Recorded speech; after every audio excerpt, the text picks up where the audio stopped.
what brought me to Islam is me trying to convince someone else to become a Christian. So we see how that turned out.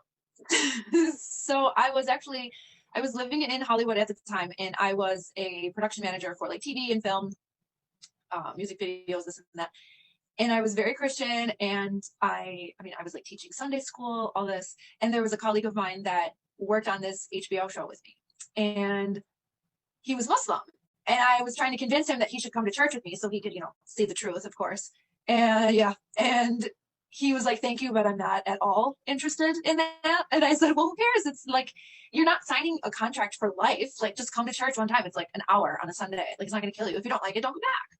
And he was like, yeah, no, I'm not going to do that. So I was like, what the heck? What has him so stuck on his religion that he won't even come for an hour? Like, oh, is your religion that cool? You can't like hang out for an hour? No.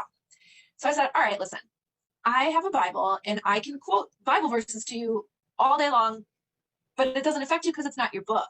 It's not your verses. It's not your scripture. What do you care? Okay, fine. Give me your book. Give me this Quran or whatever it is that you're reading, your moon and stars worshiping book. And I said, let me read that. And then I'm going to use your text against you to prove to you why none of this makes sense. And this is why you should be Christian. That did not go as planned. And soon after, I found myself in a mosque by myself, wandering in with like jeans, ripped jeans, a V-neck t-shirt, flip-flops. And the guy was like, whoa, Assalamu alaikum, let's get a scarf on you if you want a tour. So I was like, okay.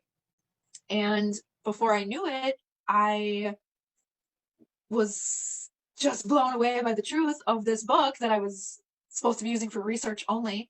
And pretty soon I was like, I think I know what I need to do. And this is hilarious because I've always thought Muslims are crazy people. I'm just brainwashed by the news here.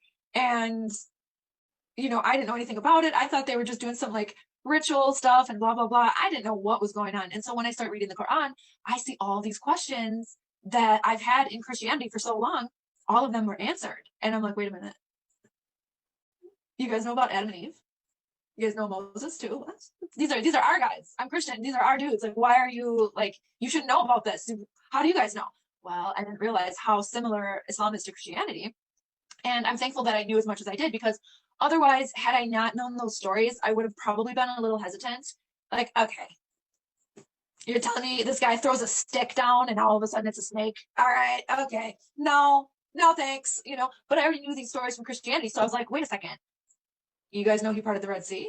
Okay, what else do you know? And then it became more and more interesting to me. So after a while, I was just like inseparable with the Quran. I was just walking around everywhere. Like, I remember just walking all over LA, just walking like a crazed woman maniac with a big backpack on and my little Quran that was like this big. And I'm walking and I'm not even paying attention. I'm just reading. I'm flipping pages and I'm walking and I'm walking. I'm just trying to absorb every word.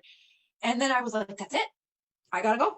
I gotta move. I gotta get out of here. I can't be here. And so I decided to do the obvious choice and sell everything I own, pack one suitcase, and buy a one-way ticket to Morocco. Makes sense. So I did that, and I didn't have a job. I didn't have family there, friends. I had nothing, no idea what I'm doing. I don't speak Arabic. I don't speak French, and no one there speaks English. Amazing. Good choice. I didn't really know what was going to happen, but I knew that I needed to make hijrah because I'm living in LA, and it's like, I'm like cruising Sunset Boulevard at night, like hanging with celebrities and living this like glamorous life that everyone wants that I could care less about. So I said, I gotta move. I gotta get out of here. And especially if I want to become Muslim for real, I cannot do that living in Hollywood. Like, it's never gonna happen. My friends will never accept this. They'll tease me. I'll just be, just a pile of nothing, because everybody's going to be like, okay, what do you want to be Arab? Okay, you're Muslim, whatever, let's go out. I knew that they weren't going to take me seriously. So I said, okay, that's fine. If my surroundings are going to change who I am, then if I want to change who I am, I should change my surroundings. So I did that, moved to Morocco, and decided to take my Shahada there in Casablanca, because I was almost done with the Quran, almost done. And I said, wait a minute, I want to wait. It took me like 2 weeks after I arrived to finish the rest of it, because I was like, everything makes sense, but I don't want to take the Shahada and become Muslim, because I know what a serious decision and life-changing statement that it is. You don't just like undo it and say, no, I was just kidding, I want to be Christian again. I knew that it was something very, very serious. So I said, well, I don't want to have this book that I'm 98% done with, and then I become Muslim, and all of a sudden the last, like, chapter and a half, there's some little, like, oh, by the way, this, and this. And then I didn't want to be stuck. So I said, okay, let me finish the whole entire thing, and then I will take my Shahada. So I did that. That was December 31st, 2010. So it's been over a decade now that I'm Muslim, alhamdulillah.